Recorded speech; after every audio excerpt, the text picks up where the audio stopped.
Start. Good afternoon. Happy. Today is Tuesday. Thank you. Tuesday. Welcome to class. So I passed out the quiz that we got that back. Then I wrote copious amounts of feedback. But if you have questions on that, I mean, please ask after class or whatever, or on Slack, and we'll go from there. What I will do today is our plan is we're going to finish up section 1.4 on logical arguments, okay, which you've got in front of you. And then we'll start doing the introduction to proof section. And this is where we have been, and you probably have noticed this, we've kind of deviated from the textbook numbering, and I just want to have this just down for a bit. And everybody has access to a table of contents and figuring this out. But you know what we have for our class notes, 1.4 is apparently textbook 1.6, and then what I have for 1.5 is textbook 1.7, 1.8. So if you're like looking for reference, obviously, I mean, use your table of contents and figure it out. But like, I just thought I'd throw that in here because we've kind of deviated significantly from the numbering as far as that goes. But anyway, excuse me, where we kind of left off, and I want to pick up reminding us where we left off because it's been quite a bit since the last time we talked. So where we left off is we had been talking about, and this is in section 1.4 on logical arguments, continues. So we had established, here's our table of some basic what we call rules of logic, some reasoning that we're going to be using. So we had already talked through what the basics are of these things. Then we had, at the very end of class, had started to establish how we can use those logical properties to like be able to walk through a formal argument. So in this formal argument, and we very quickly ran through this, but we started off, the statement was a student in this class has not read the book and everyone in this class passed the first exam, and show how that implies the conclusion. Someone who passed the first exam has not read the book, okay? So what we did is we started by identifying our predicate functions, our propositional functions that have, in these cases, the domain is going to be the set of people. And so we have the C function, which is the variable X is in our class. The B function says the variable X has read the book, and the P function has X passed the first exam. So we start off by establishing, well, what is our premise? Okay, our first premise says a student in this class has not read the book. So there exists someone, a student, which has the property that they're in this class and they didn't read the book. Okay, so that's our first premise. We kind of start out here. We call that just premise because that's what's given to us.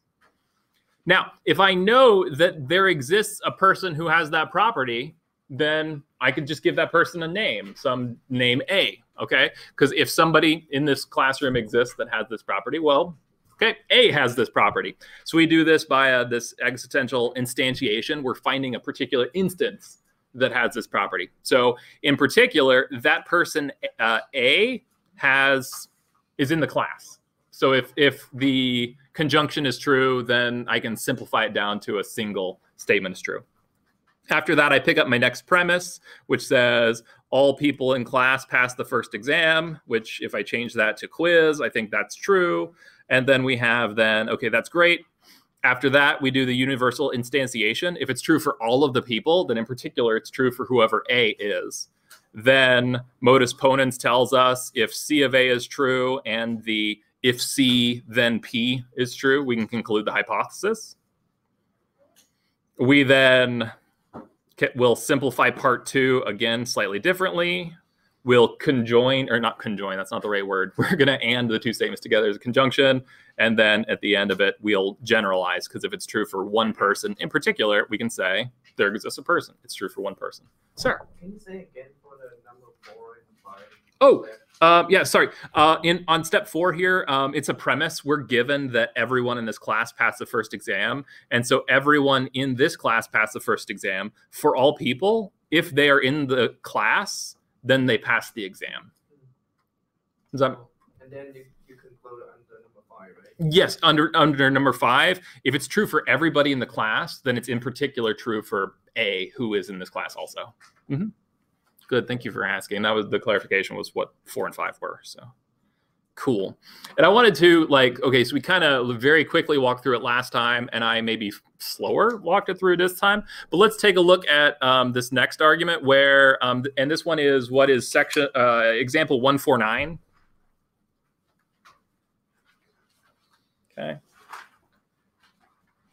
And so we've got the statement here, Linda, a student in this class, owns a red convertible. Everyone who owns a red convertible has gotten at least 1 speeding ticket. Therefore, someone in this class has gotten at least 1 speeding ticket. So I've split this up into constituent parts. I have a predicate function for C of X. X is in the class. R of X is X has a red convertible. And finally, S of X is X has gotten at least 1 speeding ticket. All right, so you've got the statement in front of you. I didn't actually include the statement, which is too bad.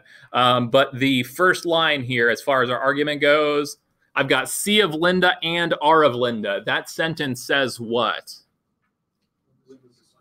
Very good. Linda is a student in this class, and Linda has a red convertible. The reason why this is something which is true is this is a premise. This is given to us. How can we conclude R of Linda? That is, Linda has a red convertible.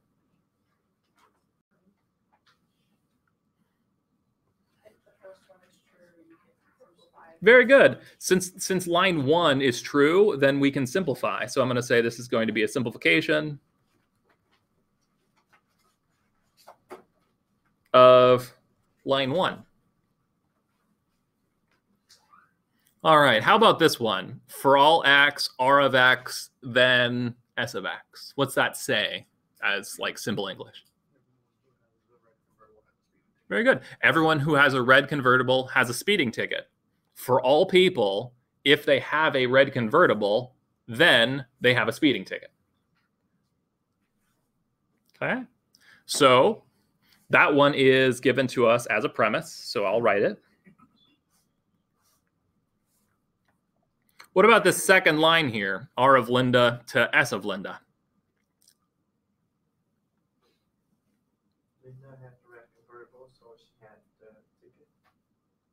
Okay, and in particular, what I'm just going to say is since our statement 3 is a statement for all people, then in particular, it's a statement for a particular person. So this is going to be what we're calling is universal instantiation.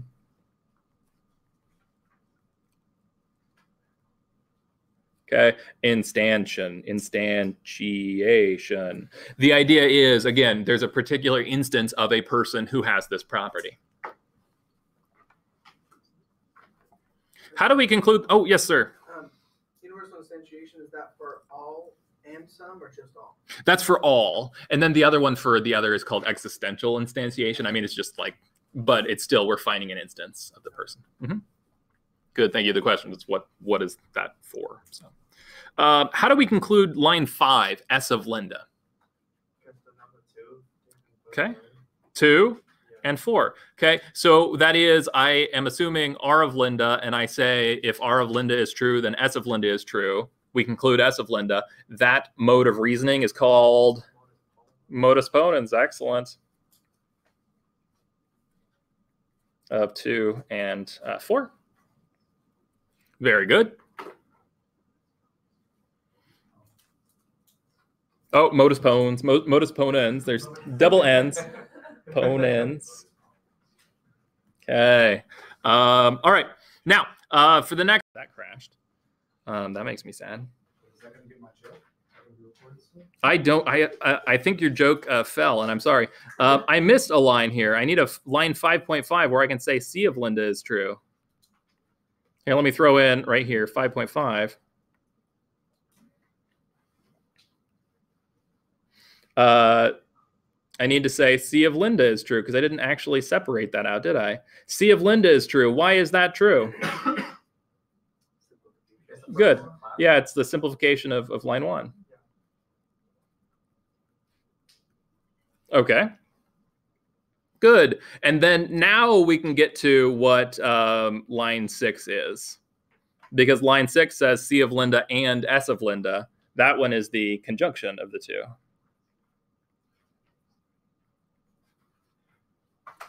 Of what? Line 5.5 and line 5.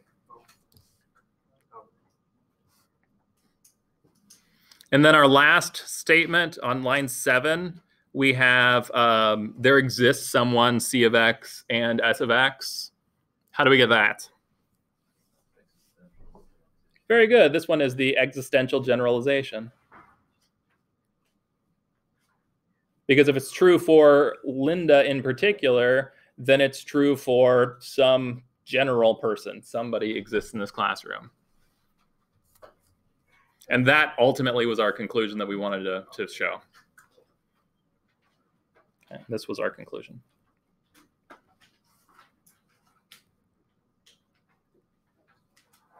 Because ultimately, the end of our argument wrote, therefore, someone in this class has gotten at least one speeding ticket. And that was that. Right on. Okay. How we doing? Okay. And so the idea is, again, just we're doing logical arguments that are like, these are correct arguments in that the rules of inference that I scroll all the way to the top, way at the top here, all of these conditional statements are tautologies.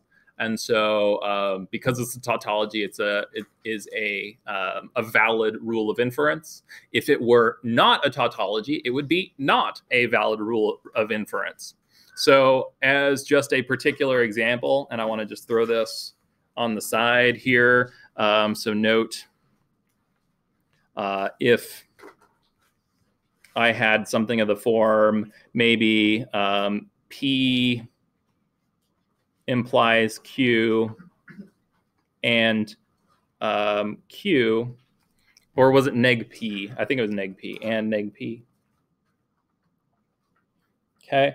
Does that imply neg Q?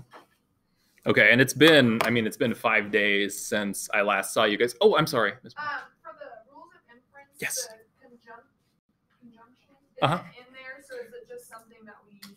Oh, I'm sorry. So I'm throwing in conjunction. I don't have that as a separate rule of inference. Just if I have a statement, I can, and it's true, and another statement is true, I can and the two, and the results, this is still true. Okay.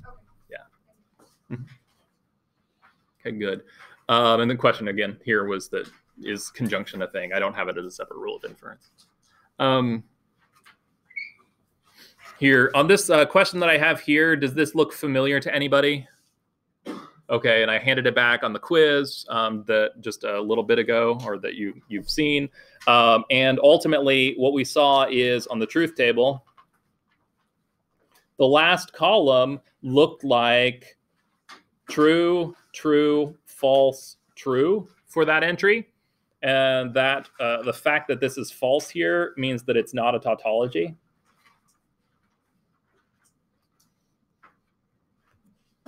So it's not a valid rule of inference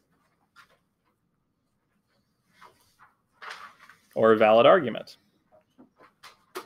In particular, this statement taking something that looks like P to Q, well, it's right there. Let me just draw an arrow to it. This type of argument right here would be an instance where I have a conditional statement and I'm assuming that the hypothesis of the conditional statement is false. This one is, and I've got this classified as this is the fallacy of denying the hypothesis.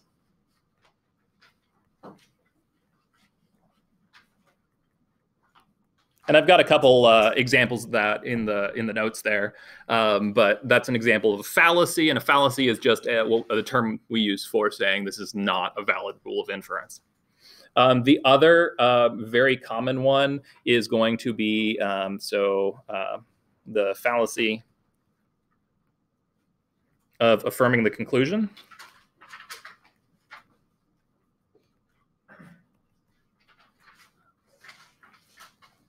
Okay, and that would be if I have a statement P to Q and Q, does that imply P? And the answer is, what I would just say to this is, make a truth table.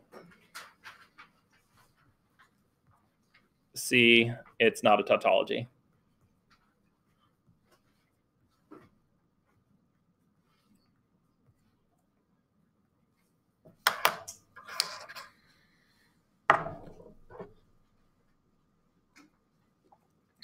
So although it may sometimes be the case that if P then Q is true and Q, maybe sometimes P is still true, right? That could still happen, but it's not a valid line of reasoning, okay? We can't generalize that as a statement, okay? So as something that I'll probably talk about, not today, but maybe in a future lecture, talk about how we can get into a situation. And I think I wrote this on some of the quizzes, where if we assume the conclusion, we can very easily prove that 1 is equal to 2 by some like cute arguments. Which obviously 1 isn't 2, okay? I think if we're this far in class, we know that's true. But anyway, so we may play with that as an example of this being fallacy. But anyway, so as far as rules of inference go, we're going to continue to use them certainly as we progress forward. But the rest of today's class for the next hour or so is we're going to be starting to talk about logical arguments, or sorry, introduction to mathematical proof. And so as far as things go, that's where our focus is going to lie. And so in this our class notes is 1.5 Intro to Proofs.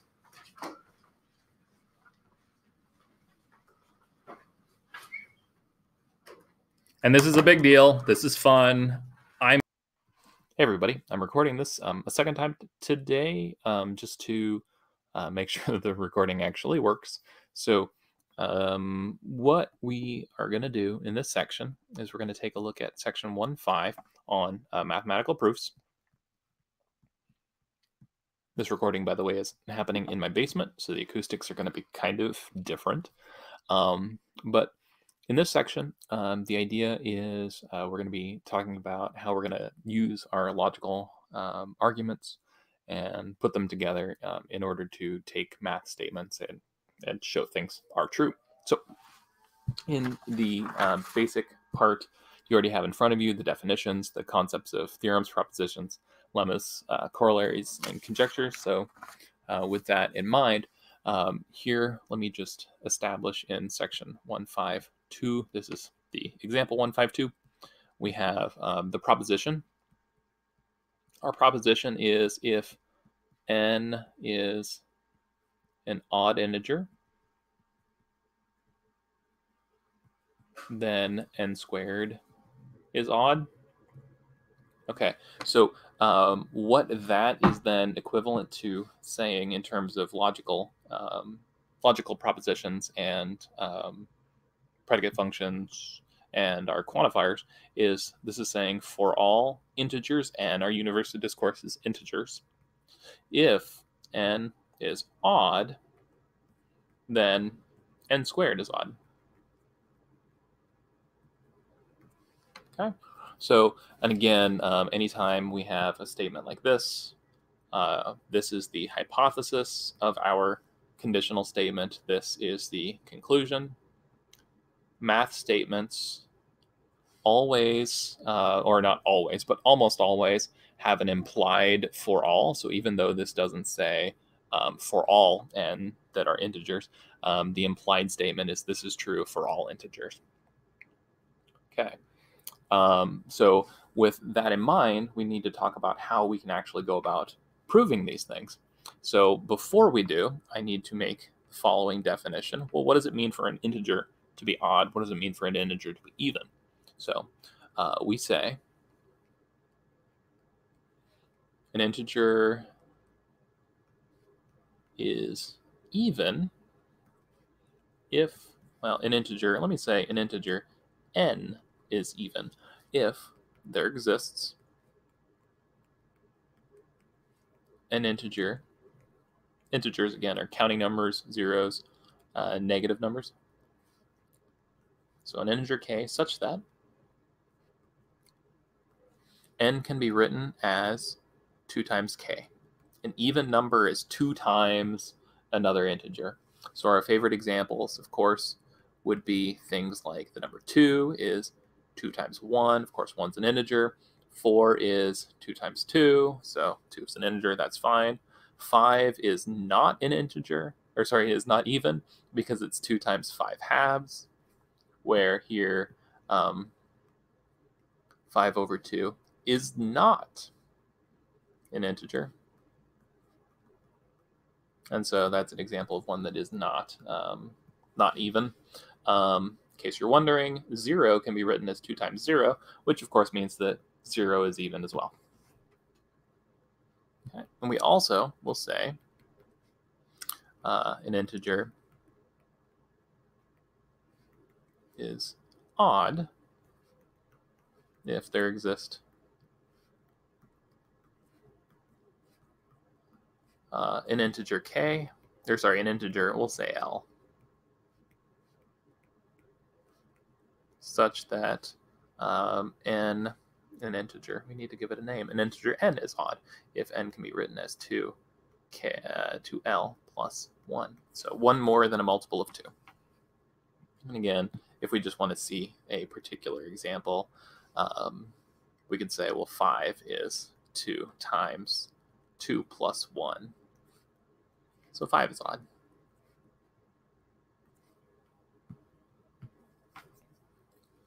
All right.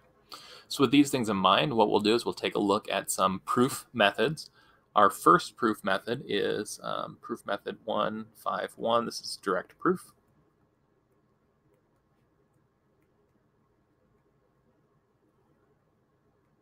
So what this does is this is going to be for statements of the form which look like P to Q. Okay, so if we've got a basic conditional statement, we can prove this by direct proof. The form is going to be as follows. We're going to write proof.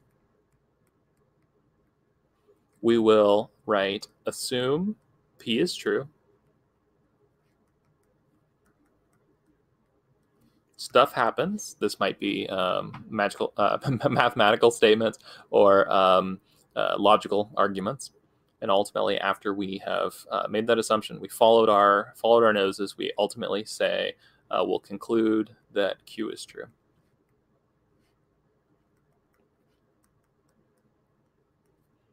Oops, pardon that. Okay, this direct proof, this is a modus ponens argument, because we're having the hypothesis assuming P is true and P then Q, this implies Q is true. So that is what a direct proof is all about. Okay, so to demonstrate this, let's take a look at several examples. So our first example using this is going to be example 154. So the statement is to prove the sum of 2 odd integers is even. I'm going to begin by writing this out in terms of our logical quantifiers and predicate functions. So this is a statement, a basic statement that involves, well, 2 integers. So I'm going to start with a for all m and for all n. My universe of discourse is integers. What this statement is saying is that if m is odd and n is odd, the conclusion is m plus n is even. So for a direct proof, what we're going to do is we're going to start by assuming our hypothesis is true. So we're going to assume this part. And our goal is to show that m plus n is even.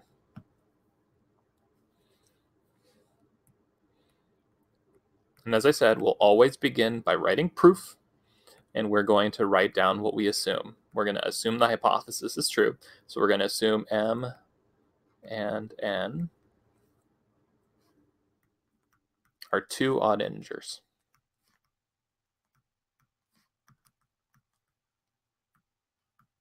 All right, that's the first step. Our goal is to show m plus n is even, but what we need to do is we've written down our hypothesis. We need to ask ourselves, well, what does it mean for m to be an odd integer? What does it mean for n to be an odd integer? Well, that means that then there exist integers. I'm going to call them k and l, such that the following is true. M can be written as, because it's an odd integer, it's 2 times k plus 1. And n can be written as, since it's odd, 2 times l plus 1. So we've written down not just our hypothesis, but also what our hypothesis tells us. Now, keeping our eye on the goal, we need to say something about the sum of the two numbers. So what we're going to do is we'll say maybe consider m plus n. So adding these numbers together, m plus n is going to be, well, that's 2k plus 1 plus 2l plus 1. Combining all our like terms, we got 2k plus 2l plus 2. And everything there is a multiple 2, so I'm going to factor out a 2. I got k plus l plus 1. And we've turned m plus n into 2 times something, 2 times some number. And what does it mean if a number is 2 times a number? What this tells us is, hence, m plus n is even. And that completes the proof. We'll draw, conventionally we'll draw a square. What this square means is the proof is done. Well, maybe I'll just write to the side, proof is done. This is often called a QED, you'll see. That's Latin for oops. It's Latin for oops. It's Latin for quo eris demonstratum, so we've done what was to be done. Okay. So anyway, that's our statement. That's the basic idea. Again, the structure is just as important to like be learning as you're doing it. So as I'm grading this, it's like 1 out of 6 points. 1 point is just structure. So 1 point saying proof and having the correct conclusion is 1 point there. Having the hypothesis posed is a point. Having what the hypotheses tell us is a point, and all that. So make sure that you're getting all these parts. And if any of these parts don't make sense, please ask me on Slack. Let's take a look at another example. So the second example, we're going to take a look at, let's do 155. Example 155. This one is the statement, prove if n is even, then n squared is even. All right, so once again, I'm going to start by identifying what this is in terms of logical quantifiers. So this is a statement for all integers that if n is odd, or sorry, not if n is odd, if n is even this time. If n is even, then n squared is even.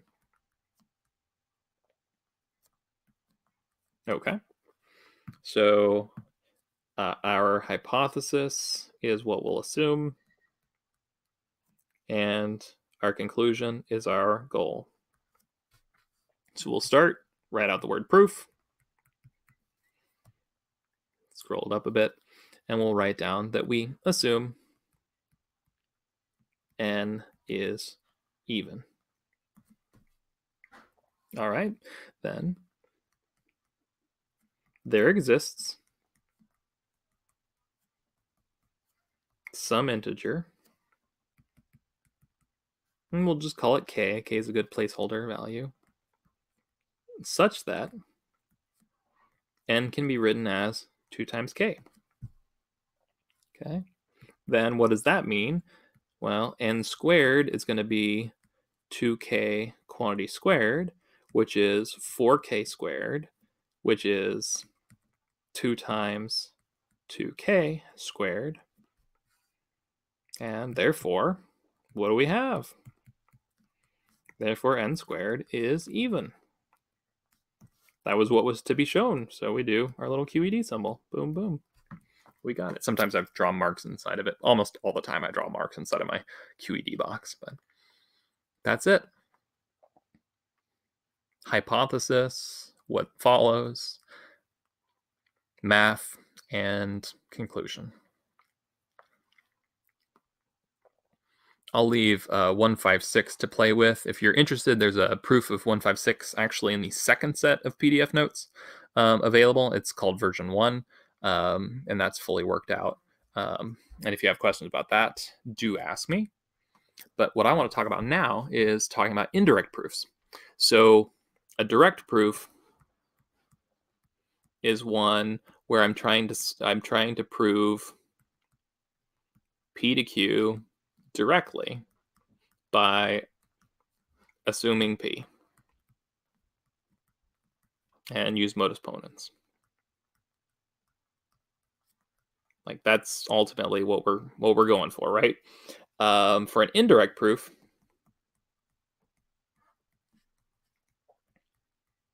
okay, the idea is proving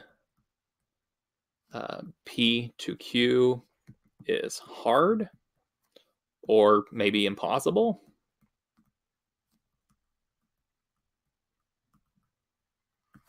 So we prove it a different way, indirectly. Okay, the first such indirect proof that we're going to talk about is described in 1521, and this is a proof by contraposition.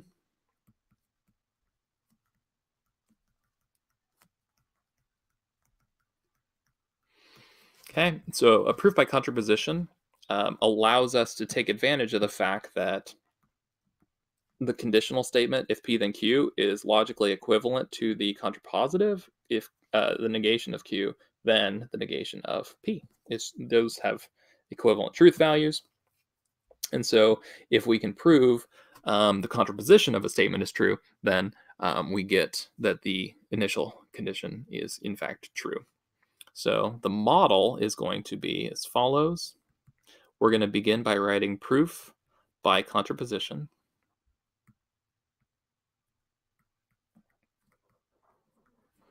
It's good to begin by describing what it is that we're doing to highlight what follows. So we're going to be proving a statement indirectly, and we're doing it indirectly by contraposition. We're going to write down what our assumption is. For contraposition proof, we're going to assume the negation of Q is true. Stuff happens, and we will end up concluding that neg P is true. And then we're going to finish out by saying, thus, P to Q is true by contraposition.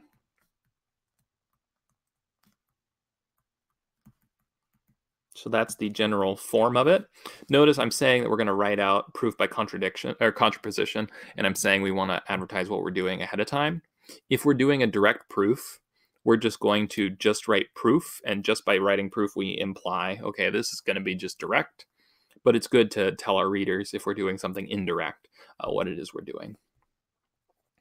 Okay, so our first example that I want to take a look at for a contraposition proof is actually going to be 158. I want to prove if n squared is even, then n is even. Okay, and here, let's talk about why I'm going to do this indirectly. All right, if I were to do it directly, what's going to happen? I'm going to assume n squared is even. Well, if I'm assuming n squared is even, then I'm going to say n squared is equal to 2 times k, where k is some integer. Well, how do I go from n squared to n? I have to take a square root. So I'd have n is equal to a square root of 2 times k, and like square root of 2 isn't an integer. I mean, I can't even say anything about what square root of k is, but I know that square root of 2 isn't. And so like this doesn't tell me anything about whether n is even or odd or what have us. So a direct proof of this statement is, if not impossible, it's super duper hard to come up with. So instead, what we're going to do is we're going to prove the contrapositive. So our current statement, the original statement, is we're making a statement for all n. If n squared is even, then n is even. So that's our basic statement. The contrapositive is the statement for all n. Well, what's the negation of n is even? The negation of n is even is n is odd. And the negation of n squared is even is n squared is odd. Too many parentheses over here. And I just do want to say, because even or odd, those are two partitions. Like there's either even or odd, not can't be both. So let me just say not even means odd, and vice versa, right? Okay, so let's get to the actual proof here. For the contrapositive proof, we're going to say proof by contraposition.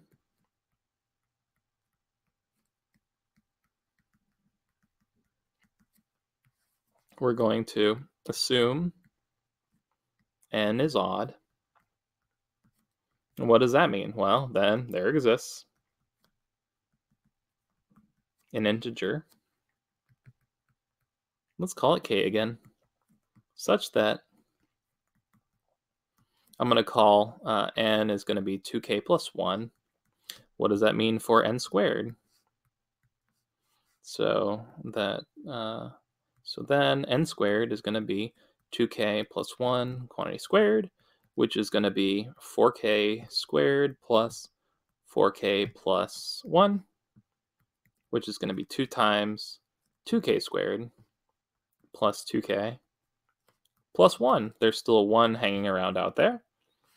And so hence n squared is odd. So I started with my hypothesis, I got my goal, and so that was my goal of the contrapositive. So then I finish it by saying, therefore, if n squared is even, then n is even by contraposition.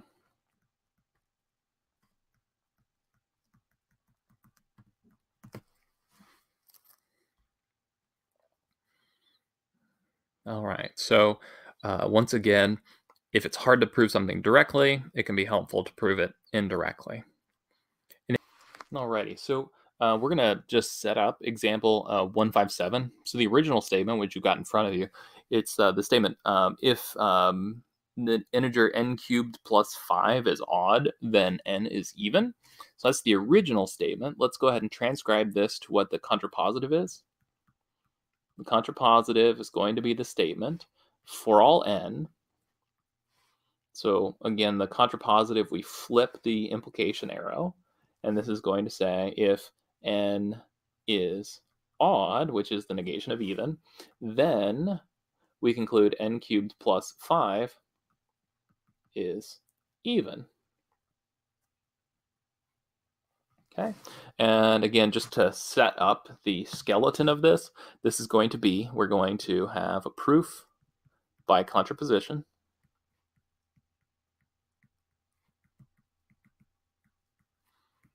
We're going to assume n is odd. What does it mean for n to be odd? Well, it's going to be 2 times an integer, such that blah, blah, blah, right? Whenever you cube something that of the form, by the way, this is just scratch work to the side. This is not part of, this is part of the proof, but this is not the proof. But if I have something that looks like 2k plus 1 and I cube it, of course, you're going to have the leading term of 8k cubed, and then you've got all the cross terms, and eventually I have a plus 1. So if I have something that's like a plus 1 and then I add 5 to it, then of course that's going to become an even number, factor out the 2, and you've got that. So algebra happens, dot, dot, dot, dot, dot, and you end up conclude that we've end up getting, no, we can just say maybe hence n cubed plus 5 is even. And then the last sentence should be, therefore, by contraposition, what the original statement is. If n cubed plus 5 is odd, then n is even. Okay. And again, fill in those details, please. And if you have any questions, please do ask them. Now, for the next style of proof, the next indirect proof is a proof by contradiction. 1522.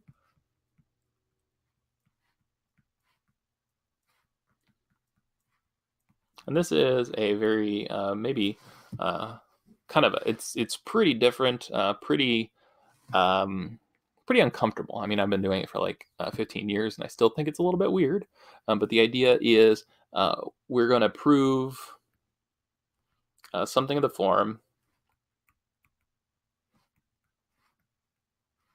and it's just going to be something of the form P. Okay, this doesn't have to be a conditional, so not necessarily a conditional. Okay, it can be a conditional, but it doesn't have to be. All right, what we'll do is we're going to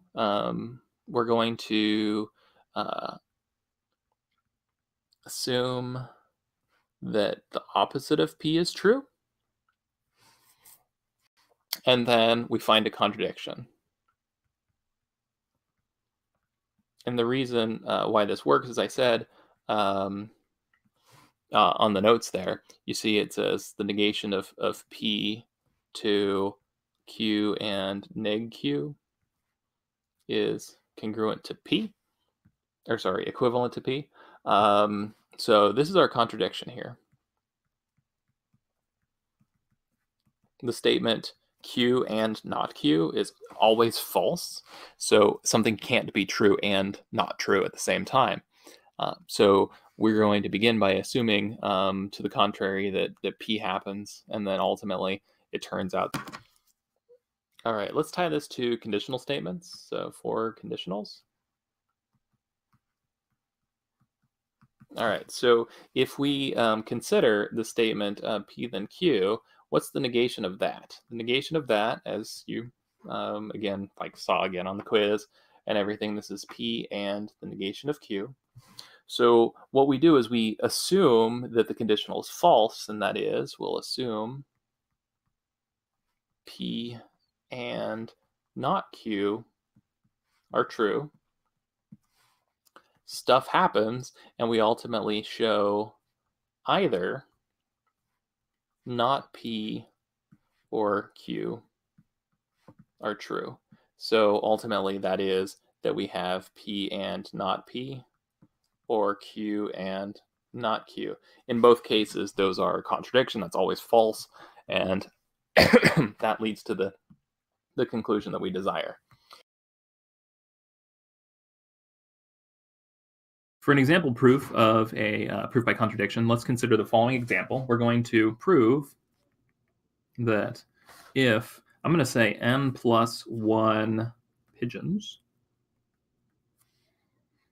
land in n boxes, some sort of pigeon kind of roost. Then at least one box has more than one pigeon. All right, so that statement, it kind of makes sense. I mean, if we imagine that I have like, I don't know, 3 cookies and I try to put them into my 2 hands, at least one of my hands is going to have more than one cookie. So this idea is what we have. What we're going to do is we're going to prove the contradiction of this, and that'll do our proof. So currently, our statement is of the form n plus 1 pigeons land in n boxes. And the conclusion is that then at least one box has more than one. Okay, so the contradiction of this, the negation of this statement is going to be, we're going to assume our hypothesis.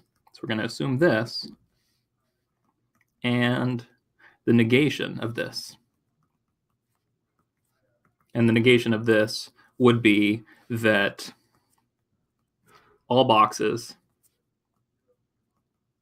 have exactly one, or no more than one, I guess I should say, but all boxes have no more than one pigeon. Okay, so let's get to the actual writing out of the things. We're going to do proof. We're going to signal what it is. It's a proof by contradiction. And we will say, assume that n plus 1 pigeons land in n boxes. And further, that all boxes have no more than one pigeon.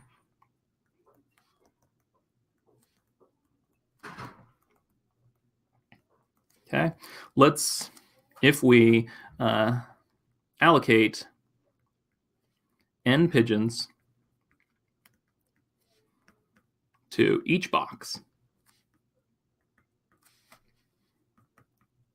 then each box is full, right? Each box has one pigeon.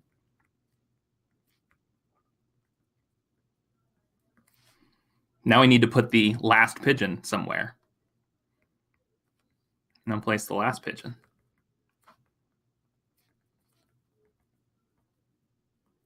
As soon as I put the pigeon into one of the boxes that already has one pigeon, then one box will have 2 pigeons. This is a contradiction. The contradiction is that I can't have exactly one pigeon in all the boxes and at the same time have more than one pigeon in the boxes. Those 2 things cannot be true at the same time. So we will say, thus, if n plus 1 pigeons roost in n boxes, at least one box has more than one pigeon.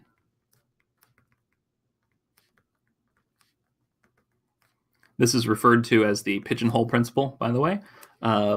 We are going to take advantage of it later in our section on counting. And let me just grab quickly here. Here's a picture of a pigeon. This is a rock dove. Maybe that's my QED symbol. So he's going to say QED. All right. So again, the model of our proof is the same as what we did before. We begin by signaling what kind of proof we're going to do, state our assumptions for contradiction. Again, assume to the contrary, the statement, then go forward with what this means, do some stuff. This is the stuff happens, again, do logical arguments that get us to where we need to be, and arrive at the conclusion and write out what the conclusion is. Okay, for the last type of proof we're going to do for this, this video, we're going to take a look at proofs of equivalence. And so what I mean by this is for statements like P if and only if P, or sorry, P if and only if Q. That is, these, you'll recall, this is equivalent to saying if P then Q and if Q then P. So what we need to do is we need to prove both of those, quote finger, forward implication arrow, and then we're going to prove the converse of the statement, and which I'm going to denote by like a backwards implication arrow. So an example that I note in example 1, 5, 10 prove that it says if n is even if and only if n squared is even. We actually prove that, as I say in the solution, because we did both the forward statement as well as the converse in 2 previous examples. So the example that we'll take a look at now is going to be example 1, 5, 11, in which we're going to prove n is even if and only if 7n plus 4 is even. Okay, so we're going to prove, and again, since this is a if and only if statement, we've got the forward direction. The forward direction is we would have the statement here. Let me say for the forward direction, quotey fingers, this is going to be for all n is even, implies that 7n plus 4 is even.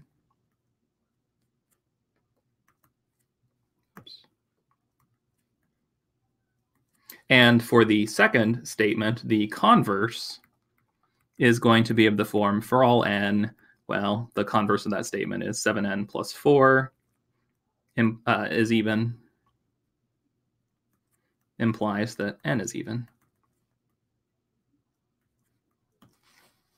Okay, now, as you might suspect, the first statement is going to be easier to prove via a direct argument. So we will argue the forward with a direct argument, and we will argue the second indirectly, and so this one will end up doing the contrapositive.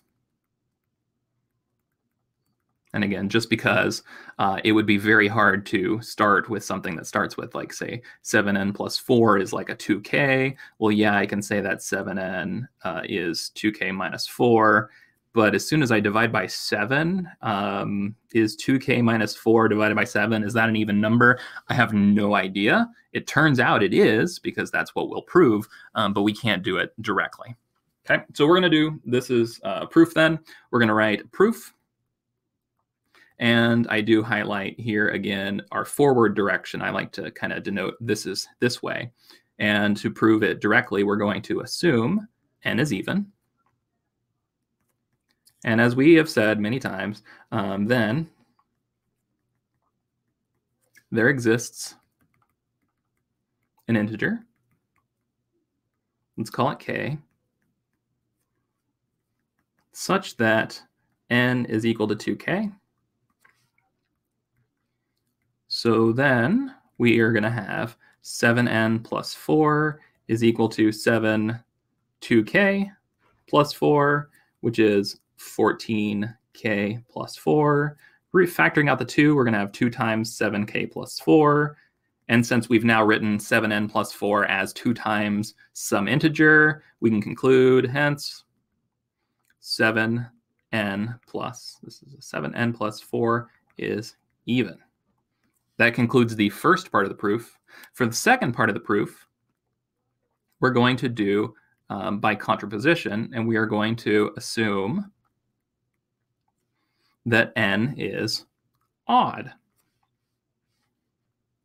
I forgot to write proof by contraposition. I apologize. So I'm going to say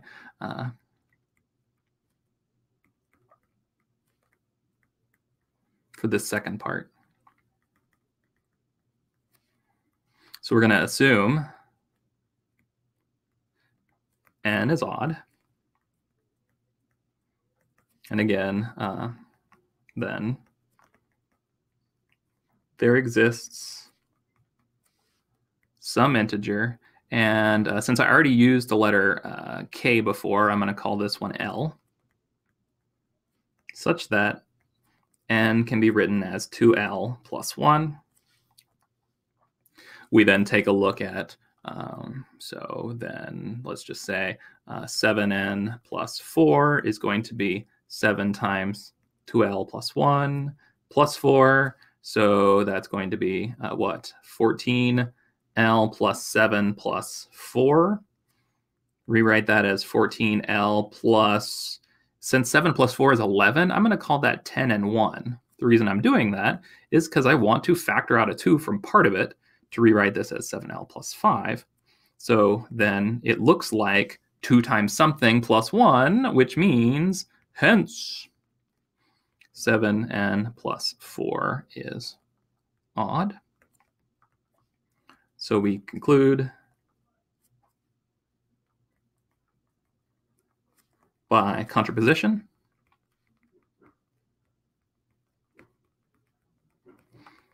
if 7n plus 4 is even, then n is even.